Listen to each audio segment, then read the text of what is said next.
If you had to guess what ancient Mexican societies used metal for the most, what would you say? Knives, picks, axes, jewelry? The real answer is nothing so mundane. About 60% of all known metal artifacts from ancient Mexico are bells. The indigenous societies used every conceivable metal to make bells. Copper, silver, tin, gold, and even arsenic were alloyed together and cast into a variety of sizes, shapes, and thicknesses, suitable for wearing, hanging, or shaking, and carefully engineered to produce a range of pitches.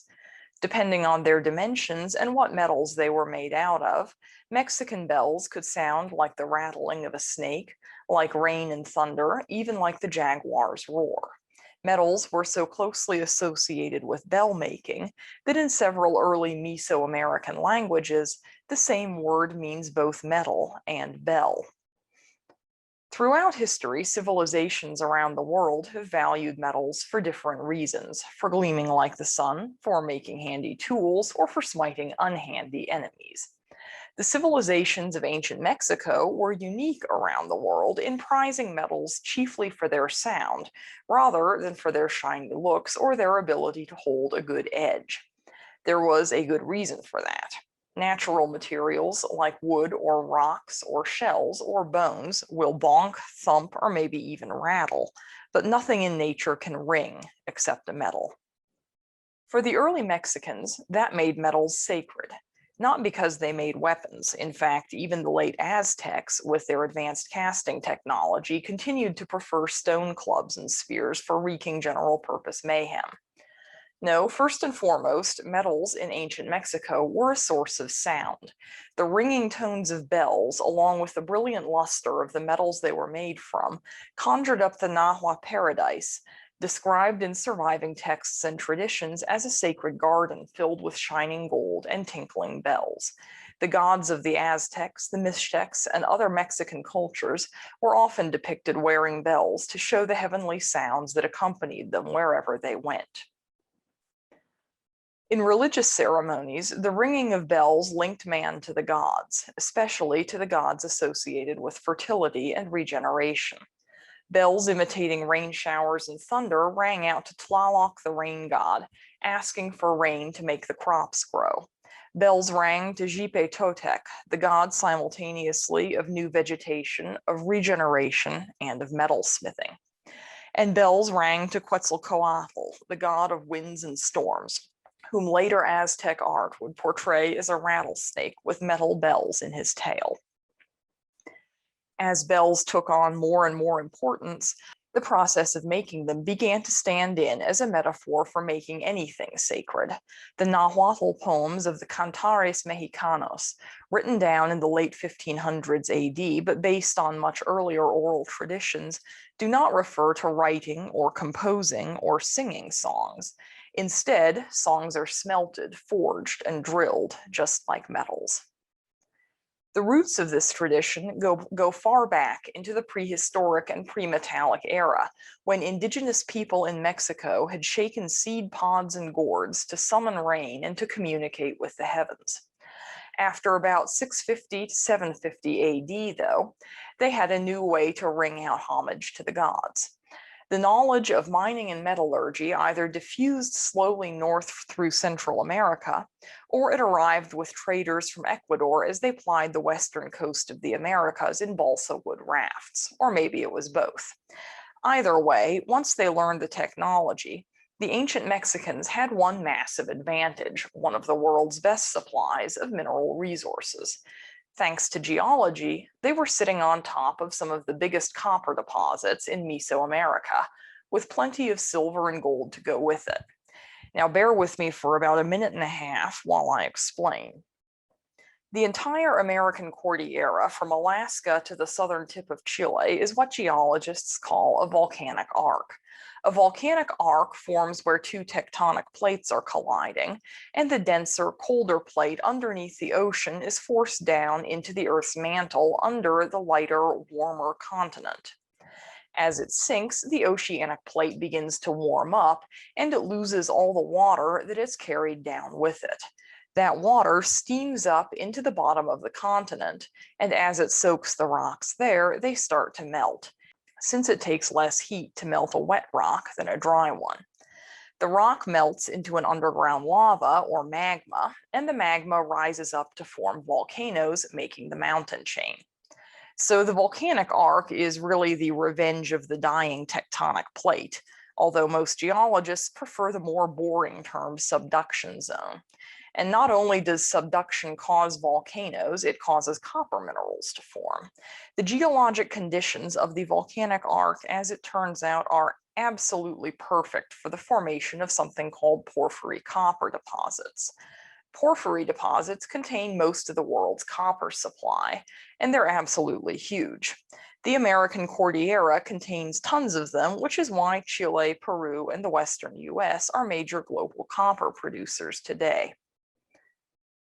Back in ancient times, of course, the early Mexicans didn't know or care about the geology of porphyry deposits or volcanic arcs. But they did know they had plenty of copper ore minerals around. They'd been wearing malachite and turquoise, two copper ores, as jewelry for centuries. When they found out how to smelt the copper from the ore minerals, it was a revelation. They started making copper ingots and cold hammering them into beads, needles, and small tools, and yes, a few small bells. Within a short while after that, they had figured out the art of casting metal through what we call the lost wax method.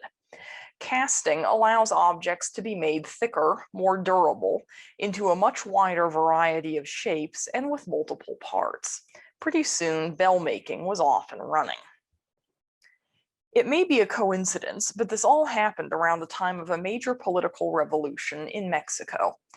The powerful state of Teotihuacán collapsed, and the area reorganized into several smaller states controlled by a metal-wielding elite.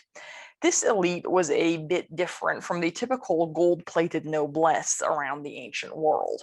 The ancient Mexican elites were not elite because copper enabled them to carve, cleave, split, shiv, and shred their enemies with greater finesse than anyone else. As we've seen, weapons were one of the things they very rarely used metals for. They were elite because copper, and soon after its silver and gold, connected them to the divine. The elites controlled the supply of everything in ancient Mexico that gleamed, shone, and rang to the heavens. With metal, they controlled access to the gods. Over the 12th century AD, Mexican metallurgical technology, which we might as well call bell technology, since in that culture they were the same thing, suddenly made huge advances. The biggest one was the development of advanced bronze alloys. Rather than making bells just out of copper, the Mexican metalsmiths began alloying copper with tin, lead, arsenic, and silver. At first, they may have done this by accident. Arsenic and lead, at least, are pretty common in copper deposits, and some copper ore minerals by themselves contain more than enough arsenic to make a bronze with. Tin bronze would have been a bit trickier to make by accident, since tin ores usually aren't found right alongside copper. But tin ore deposits do exist in Mexico, and once you get the idea of spiking your copper with another metal, it would have been natural to try it with tin or silver or any other metal you could lay your hands on. In metalworking terms, all of these would have made different types of bronze, which is an alloy of mostly copper with a significant percentage of other metal. Any type of bronze is a big improvement over copper in almost all respects. It doesn't corrode, it melts at a much lower temperature, and it's less viscous, more fluid, and therefore easier to cast at a lower temperature. And you can tailor your bronze to any color you want by controlling the type and proportions of the alloy metal. Over time, the Mexican bronze smiths evolved a standard recipe. By about 1300 AD, they were making bronze bells with approximately 77% copper and 23% of the alloying metal.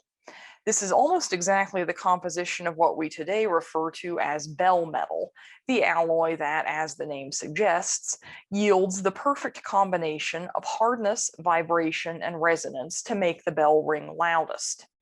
The bell could be colored to represent the sun using the gold tint of a tin bronze, or the moon using the silvery sheen of an arsenic bronze, or using a white-colored alloy of copper and silver that was particularly popular in the state of Michoacán. Along with the fine-tuning of bell metallurgy, the 1300s saw the rise of the Aztec Empire as the region's dominant force.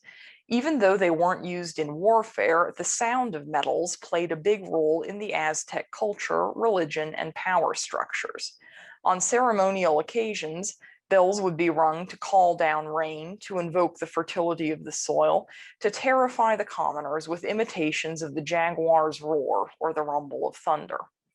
Priests and nobles wore small bells in their ears, on their clothes, and around their necks, so that the sound of bells would invoke the divine whenever they moved. The Aztec emperor pierced his lower lip to mount a labrette in the form of a rattlesnake, whose movable, retractable tongue piece would rattle against its golden mouth whenever his lips moved, adding the bell-like sounds emerging from the sacred serpent whenever he spoke. His official title was Huetlatoani, or Reverend Speaker.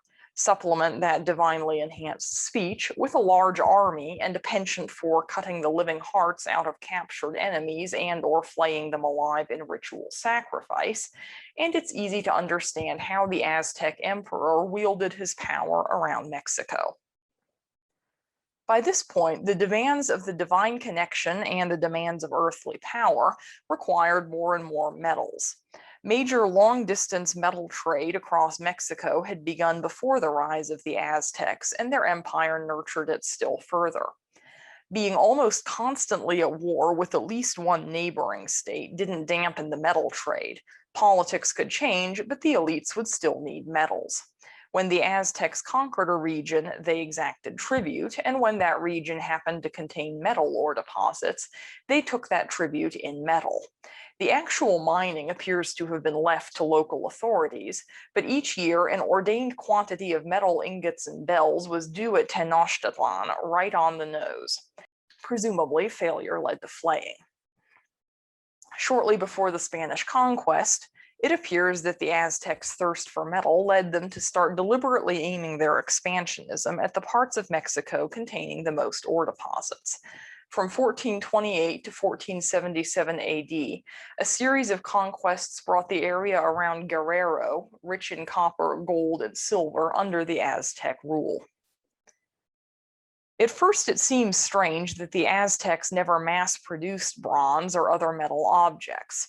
They had most of the technology that would have been necessary to do it, and geology had endowed Western Mexico with more than enough copper, tin, gold, silver, and even, if you want to go there, arsenic deposits. Basically, the Aztecs were one bag bellows experiment away from having enough furnace draft for mass-producing metals. So the hitch was probably cultural, not technological. The Mexican elite had a lot to gain from controlling the sacred metals, and a lot to lose if metal objects became common.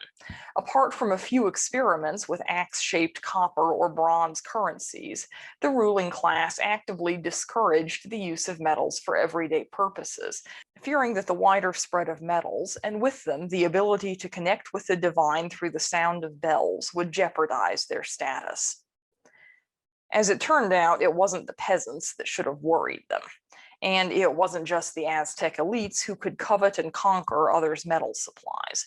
In 1519, Hernán Cortés arrived in search of gold with a small army and gunpowder technology. And the rest, as they say, is history.